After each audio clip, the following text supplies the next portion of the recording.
Hello everyone, स्वागत है आपका अपने चैनल ई गुरुकुल ज्ञान पर। आज हम कक्षा 6 विषय हिंदी पाठ 1 मातृभूमि कविता के अभ्यास प्रश्नों को करेंगे। इससे पहले हमने इसकी व्याख्या को पढ़ लिया है। अगर आपने नहीं देखा है तो प्लेलिस्ट में जाके आप उसे चेक कर लें। चलते हैं अपने क्वेश्चन आंसर्स की तरफ।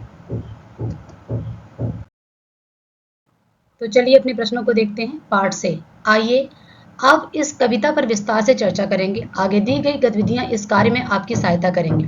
जैसे दिया गया है मेरी समझ से। पहला प्रश्न इसमें क्या है, नीचे दिए गए प्रश्नों का सटीक उत्तर कौन सा है। उसके सामने तारा मतलब स्टार बनाइए। ठीक है, पहला प्रश्न क्या दिया है, हिंद महासागर के लिए कविता में कौन सा शब्द आया है। चरण, बंसी, हिमालय या फिर सिंधु। आपको बताना है कि चारों में से कौन सा आपका उत्तर सही है। ठीक है, आप लगा लीजिए। उसके बाद आपको आंसर बताते हैं। मातृभूमि कविता में मुख्य रूप से भारत की प्रशंसा की गई है, भारत के महापुरुषों की जय की गई है, या भारत की प्राकृतिक सुंदरता की सराहना की गई है, भारत वासियों की वीरता का बखान किया गया। आपको बताना है कि सटीक उत्तर कौन सा है, सही उत्तर कौन सा है। तो पहले का उत्तर क्या है, सिंधु। ठीक है, ये इसमें क्या आंसर आ जाएगा, सिंधु। दूसरे में क्या है कि भारत की प्राकृतिक सुंदरता की सराहना की गई है। तो आप अपने उत्तर को लगा लीजिए। अब बताया गया कि आपने यही जो उत्तर है वो क्यों चुने। अपने मित्रों के साथ चर्चा करिए और उत्तर को क्यों आपने ऐसा चुना है वो बताना है आपको।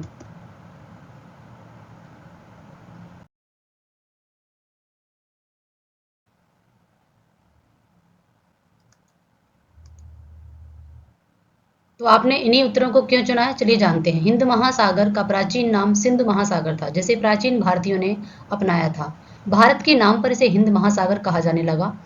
कविता में कवि सोहनलाल द्विवेदी ने इस महासागर से अपनाकर प्रकट करते हुए इसे सिंधु महासागर नाम से संबोधित किया, इसलिए सिंधु शब्द को कहना ही उचित होगा। दूसरा प्रश्न है, मातृभूमि कविता में कवि सोहनलाल द्विवेदी ने भारत की भौगोलिक सुंदरता का विस्तार से वर्णन किया है, जिसमें पर्वत, नदियां, वृक्ष, मलय पवन और घनी अमराइयों जैसी प्राकृतिक विशेषताओं की प्रशंसा की है। इस आधार पर यह स्पष्ट होता है कि कविता मुख्य रूप से भारत की प्राकृतिक सुंदरता की सराहना करती है। इस प्रकार हम इस पर चर्चा कर सकते हैं। आप इससे हटकर भी खुद से भी शब्दों को बदलकर आंसर लिख सकते हो। ठीक है, आगे बढ़ते हैं।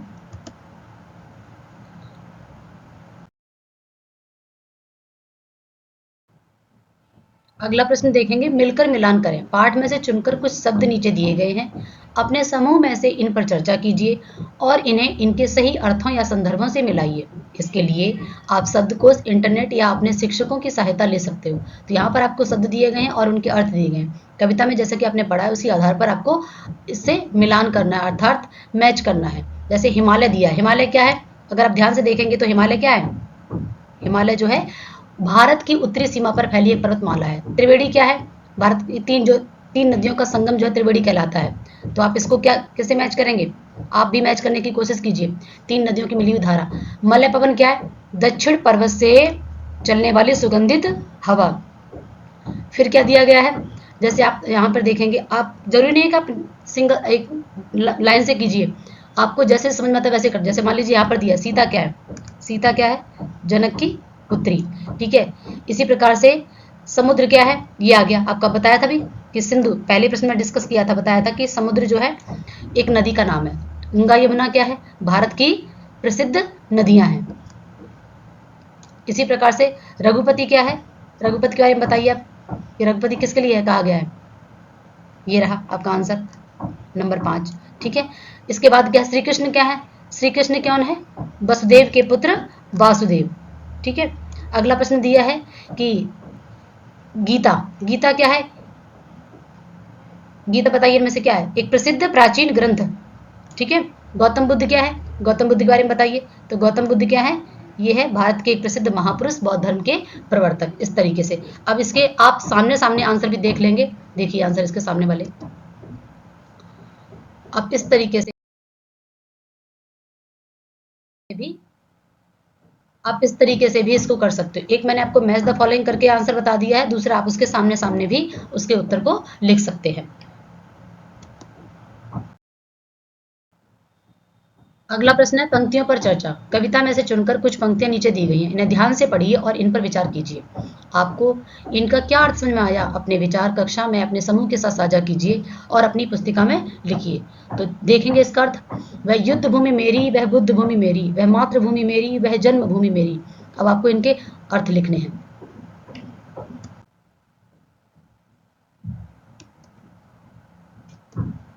तो चलिए इन पंक्तियों का अर्थ देख लेते हैं। इन पंक्तियों में कवि ने भारत की दो महान विशेषताओं का, जैसे युद्ध और बुद्ध का उल्लेख किया है। भारत को युद्ध भूमि कहा गया है क्योंकि यह वीरता, संघर्ष और धर्म की रक्षा के लिए किए गए युद्ध की भूमि रही है। महाभारत और रामायण जैसे ऐतिहासिक युद्ध, स्वतंत्रता संग्राम और विभिन्न वीरों के बलिदान इस भूमि की गौरवशाली परंपरा को दर्शाते हैं। दूसरी पंक्ति का अर्थ क्या है? साथ ही भारत को बुद्ध भूमि भी कहा गया है क्योंकि यह अहिंसा, शांति और आध्यात्मिक ज्ञान का केंद्र रहा है। यहाँ गौतम बुद्ध ने जन्म लिया है और करुणा, सत्य और अहिंसा का संदेश दिया है।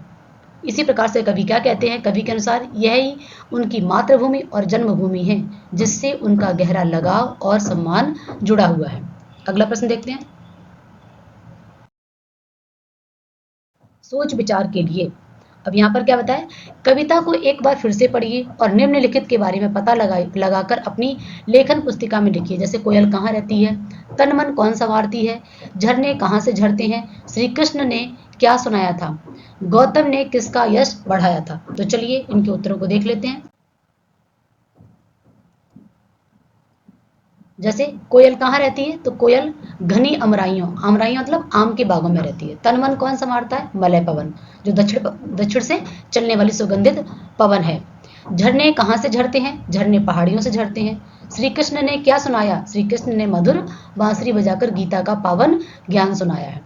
गौतम ने किसका यश बढ़ाया? गौतम ने करुणा, सत्य और अहिंसा का संदेश देकर जन्मभूमि भारत का यश बढ़ाया है। अगला प्रश्न देखते हैं। नदियां लहर रही हैं, पग पग छैर रही है। लहर, लहर का अर्थ होता है पानी का हिलोर, मौज, उमंग, वेग, जोश। उसी प्रकार छैर का अर्थ होता है बिखरना, छितराना, छिटकना, फैलना। अब कविता पढ़कर पता लगाइए और लिखिए कहाँ कहाँ छटा छैर रही है और किसका पानी लहर रहा है। इन दो पंक्तियों में कविता में जिस तरीके से बताया गया है, दोनों का अर्थ भी आपको बता दिया गया है। अब कविता में इसका कहाँ कहाँ पर प्रयोग किया गया है वह उत्तर आपको लिखना है। तो चलो देख लेते हैं। कहाँ कहाँ छटा छैर रही है? छटा हर जगह छैर रही है, नदियों में, पहाड़ों पर और प्रकृति में और पूरे देश में। दूसरा प्रश्न क्या था? किसका पानी लहर रहा है? गंगा, यमुना और सरस्वती, त्रिवेणी नदियां लहर रही हैं। कविता में पढ़ा था ना हमने, तो वही त्रिवेणी का मतलब क्या है? गंगा, यमुना और सरस्वती नदियों का पानी लहर रहा है। अगला प्रश्न देखते हैं। अगला प्रश्न देखते हैं। कविता की चर्चा। गंगा, यमुन, त्रिवेणी नदियां लहर रही हैं। यमन शब्द यहाँ यमुना नदी के लिए आया है। कभी कभी कवि अपनी कविता की लय और सौंदर्य को बढ़ाने के लिए इस प्रकार से शब्दों को थोड़ा बदल देते हैं। यदि आप कविता को थोड़ा और ध्यान से पढ़ेंगे तो आपको और भी बहुत सी विशेषताएं पता चलेंगी। आपको जो विशेषताएं बातें दिखाई दें, उन्हें आपस में साझा कीजिए और लिखिए। जैसे सबसे ऊपर इस कविता का शीर्षक दिया गया मातृभूमि, उसी प्रकार से आप भी यहाँ पर शब्दों को देख सकते हो। कहने का मतलब क्या है? कवि कई बार क्या करता है, अपनी कविता को तुकबंद बनाने के लिए, लय रखने के लिए उसमें शब्दों का थोड़ा बहुत मात्राओं का हेरफेर कर सकता है। उसी प्रकार आप इसमें छांटिए और लिखिए। तो चलिए देखते हैं इसका आंसर। जैसे लहर, छहर, एक जैसा तुक आ रहा है, अंत में तुकांत कहते हैं। पुण्य भूमि, स्वर्ण भूमि, जन्मभूमि, मातृभूमि, ठीक है, पहाड़ियां, झाड़ियां, पुकारती सवारती, इस तरीके से आप लिख सकते हैं। आगे प्रश्न देखते हैं। मिलान कीजिए। स्तंभ 1 और स्तंभ 2 में कुछ पंक्तियां दी गई हैं, मिलते जुलते भाव वाली पंक्तियों को रेखा खींच कर जोड़िए। कहने का मतलब क्या है? यहाँ पर आपको फिर से एक मैच द फॉलोइंग दिया गया है, आपको इसे मिलान करना है। जैसे जो पंक्ति दी गई है उसका मिलता जुलता अर्थ उसमें दिया गया है। जैसे वह जन्मभूमि मेरी, वह मातृभूमि मेरी, तो यहाँ पर किसके बारे में बात हो रही है? कि मैंने उस भूमि पर जन्म लिया है, वह भूमि मेरी माँ के समान है। तो इसका आंसर क्या हो जाएगा? 2। चिड़ियाँ चहक रही हैं वो मस्त झाड़ियों में। अब आपको इसको बताना है कि वहाँ की जलवायु इतनी सुखदायी है कि पक्षी, पेड़ पौधे के बीच प्रसन्नता के गीत गाए जा रहे हैं। तो इसका आंसर क्या हो जाएगा? ये। अमराइयाँ घनी हैं, कोयल पुकारती है। यहाँ इसका अर्थ क्या हो जाएगा? यहाँ आम के घने उद्यान और कोयल आदि पक्षियों के चहचहाने की जो आवाज़ आ रही है। तो इसका उत्तर ये हो जाएगा। इस तरीके से आप मैच कर सकते हो या फिर इसके सामने सामने भी इसके उत्तर को लिख सकते हो। अगला प्रश्न देखते हैं।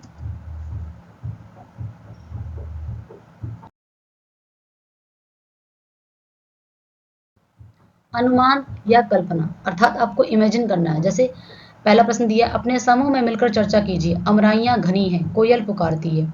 कोयल क्यों पुकार रही होगी, किसे पुकार रही होगी, कैसे पुकार रही होगी। यहाँ पर कविता के आधार पर आप खुद से इमेजिन कर सकते हो, खुद से कल्पना कर सकते हो या अनुमान लगा सकते हो कि आखिर क्यों कोयल पुकार रही होगी। आपको इसके उत्तर लिखने की जो है कोशिश करनी है, प्रयास करना है। दूसरा क्या दिया है, बहती मलय पवन है, तनवन संवारती है। पवन किसका तनवन संवारती है, वह यह कैसे करती है। कविता को ध्यान से पढ़कर फिर आप उसे सोचकर कल्पना करके इनके उत्तरों को लिखेंगे। लेकिन मैं आपको इसके उत्तर बता देती हूँ, लेकिन आपको कोशिश करनी है कि इसके उत्तर क्या हो सकते हैं। आप इसको और भी अलग तरीके से, जो उत्तर मैं बता रही हूँ इसके अलावा भी उत्तर आप अपने तरीके से भी लिख सकते हो, क्योंकि यहाँ पर ये कल्पना के आधार पर बताया गया है। देखते हैं इसका उत्तर। कोयल बसंत ऋतु में आम के बगीचों में अपनी मधुर आवाज में गाती है। घने पेड़ों पर गाना कोयल का स्वभाव है। कोयल अपने साथियों को बुलाने के लिए सुरीली आवाज में कुहू कुहू की ध्वनि में पुकार रही होगी। ये हमने कल्पना, आप कुछ और भी सोच सकते हो कि कोयल ऐसा क्यों कर रही होगी। दूसरा क्या है, मलय पर्वत से आने वाली सुगंधित हवा सभी जीवों, विशेषकर मनुष्यों के तनमन को ताजगी और स्फूर्ति प्रदान करती है। यह शीतल और सुगंधित हवा शरीर को ठंडक और मन को प्रसन्नता देती है, जिससे व्यक्ति तरोताजा महसूस करता है। तो इस तरीके के आप उत्तर लिखेंगे। इससे मिलते जुलते शब्द आप अपनी सोच की कल्पना के आधार पर भी आपको लिखने का पूरा पूरा प्रयास करना है। आगे बढ़ेंगे, अगला प्रश्न देखेंगे।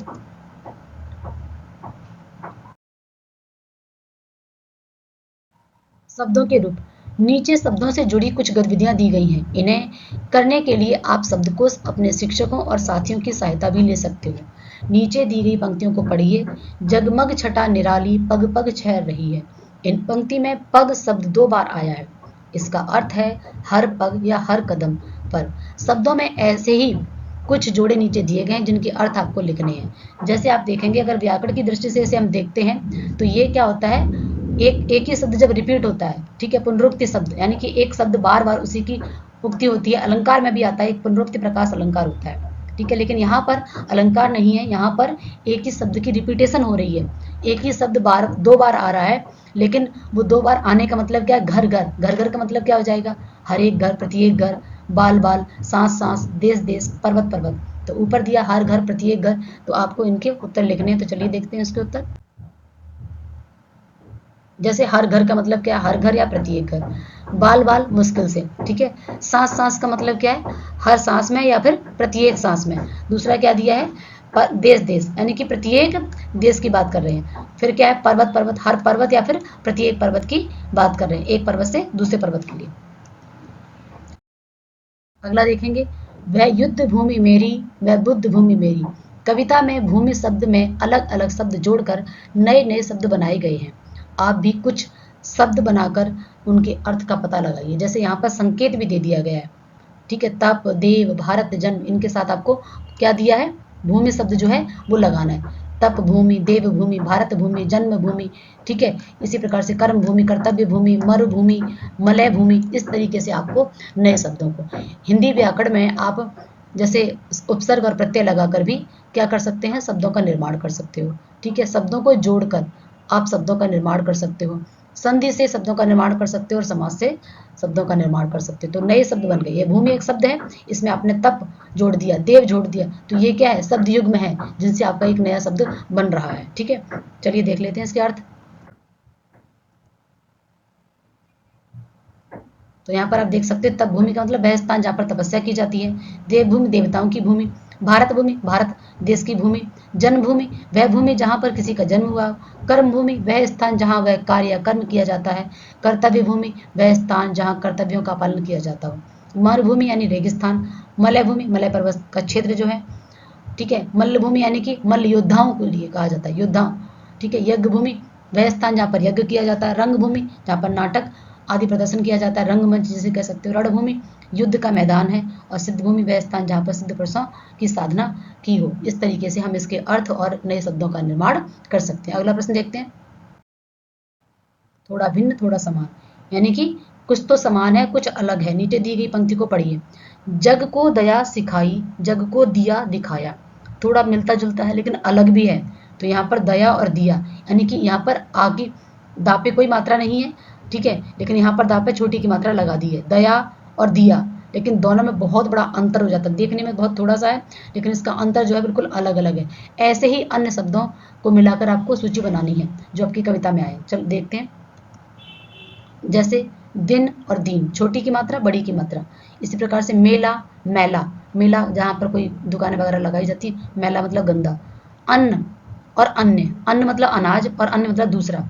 फल मतलब फ्रूट्स, ठीक है, फूल मतलब फ्लावर। इस तरीके से कल और काल, कल मतलब आने वाला समय और काल मतलब समय को कहते हैं, ठीक है। इसी प्रकार से और और ओर, इस तरीके से आप और भी कई शब्दों को बना सकते हैं। आप इसके अलावा 4-5 शब्द बनाने की और कोशिश करेंगे और उनके अर्थ आपको पता होना चाहिए कि कौन सा किसका अर्थ है। आगे बढ़ेंगे। अगला प्रश्न दिया है पाठ से आगे, कविता की बात। इस कविता में भारत का सुंदर वर्णन किया गया है। आप भारत के किस स्थान पर रहते हैं, वह स्थान आपको कैसा लगता है, उस स्थान की विशेषता बताइए। मतलब इसमें भर भर के आपके लिए काम दिया गया है। अब क्या बताया गया, आप किस स्थान पर रहते हैं, ठीक है, अब वह स्थान कैसा है, आपको कैसा लग रहा है, उसकी क्या विशेषता है, वह किसी चीज़ के लिए फेमस तो नहीं है, वो सारी चीज़ आपको लिखनी है। संकेत बिंदु, जैसे आप अनुच्छेद लिखते हो ना, उसी तरीके से दे दिया है। जैसे प्रकृति है, खान पान है, जलवायु है और प्रसिद्ध स्थान है। एक होता है ना कि निबंध, आप अपने हिसाब से लिखते जाइए, लेकिन अनुच्छेद में आपको संकेत बिंदु दिए हैं। सबसे पहले आप जिस स्थान पर रहते हो उसकी प्रकृति बताएंगे, उसका खान पान क्या है, वहाँ की जलवायु क्या है और प्रसिद्ध स्थान क्या है। यही आपको 4-5 टॉपिक पर लिखना है। अगला क्या प्रश्न दिया है, अपने परिवार के किसी सदस्य या मित्र के बारे में लिखिए, उसकी कौन कौन सी बातें आपको अच्छी लगती हैं। अब ये आपका अपना कुछ भी आंसर हो सकता है, सबका रहने का स्थान अलग होगा, है ना। हर जैसे कोई यूपी से होगा तो कोई बिहार से होगा, कोई कोई एमपी से होगा, अलग अलग जगह से होंगे, वहाँ की जलवायु, रहन सहन, खान पान सब अलग होगा।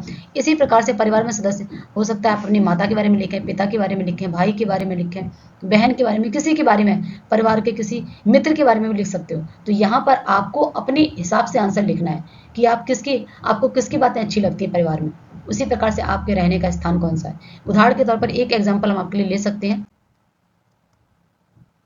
जैसे पहले वाले प्रश्न का उत्तर मैंने आपको दिया है कि मैं भारत के राज्य में रहता हूँ। यह स्थान मुझे बहुत पसंद है क्योंकि यहाँ की संस्कृति, इतिहास और प्राकृतिक सुंदरता अद्भुत है। यहाँ की प्रकृति बहुत ही अलग है। राजस्थान में विशाल रेगिस्तान, सुनहरी रेत के टीले, अरावली की पहाड़ियाँ और कई सुंदर झीलें देखने को मिलती हैं। खान पान की बात करें तो यहाँ दाल बाटी चूरमा, गट्टे की सब्जी और बाजरे की रोटी, केर, सांगरी और मिर्ची बड़ा जैसे व्यंजन बहुत प्रसिद्ध हैं। यहाँ के पारंपरिक भोजन का स्वाद अनोखा और मसालों से भरपूर होता है। इस तरीके से आप अपने यहाँ का लिखिए। मान लीजिए मैंने राजस्थान से हूँ तो मैंने राजस्थान का लिख दिया। आप उत्तर प्रदेश से उत्तर प्रदेश का लिखिए, आप हिमाचल से तो हिमाचल का लिखिए। इस तरीके से इसी प्रकार से परिवार का जो भी सदस्य है आपको उसकी विशेषताओं के बारे में लिखना है। वो कोई भी सदस्य हो सकता है, माता पिता भाई बहन। बढ़ते हैं अगले प्रश्न की तरफ। बंसी से यहाँ दिया गया है, श्री कृष्ण ने सुनाई बंसी पुनीत गीता। बंसी बांसुरी को कहते हैं। यह मुंह से फूंक कर बजाए जाने वाला एक वाद्य यंत्र है।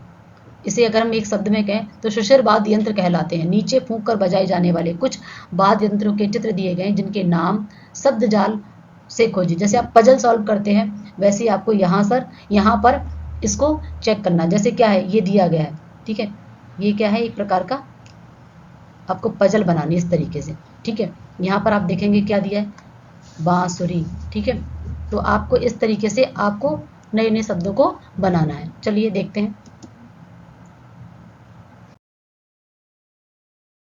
जैसे ये पजल थी और ये इसके चित्र हैं, ठीक है। तो मैंने आपको यहाँ पर आंसर दे दिए। जैसे अलगोजा है, सहनाई है, ठीक है, बांसुरी है, बीन है, सींगी है, सहनाई है, नाद स्वरम है, इसी प्रकार से भंकोरा है और शंख है।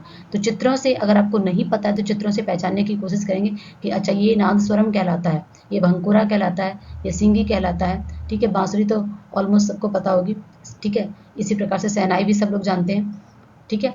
तो इस तरीके से आप चित्र को देखकर अपनी पजल को सॉल्व कर सकते हैं। अगले प्रश्न की तरफ बढ़ते हैं। इसी तरीके से एक और पहेली आपके लिए दिए गए। आज हम आपके लिए एक अनोखी पहेली लाए हैं।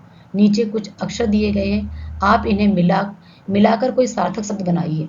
ठीक है, मतलब ये मज़ेदार पजल आपको दी गई है कि आप जैसे उल्टे पलटे अक्षर लिख देते हैं, फिर उनको जोड़कर आपको एक नया शब्द बनाना है। मात्रा लगा सकते हैं। ठीक है, शब्द यही रहेंगे, आप मात्रा लगा सकते हो। ठीक है, जो आपकी 10 मात्राएं होती हैं वो आप लगाकर इनको नए शब्द बना सकते हो। जैसे ये दिया है समहगर, इसमें से आप मात्रा जोड़कर, उन्होंने उदाहरण के तौर पर आपको दी महासागर।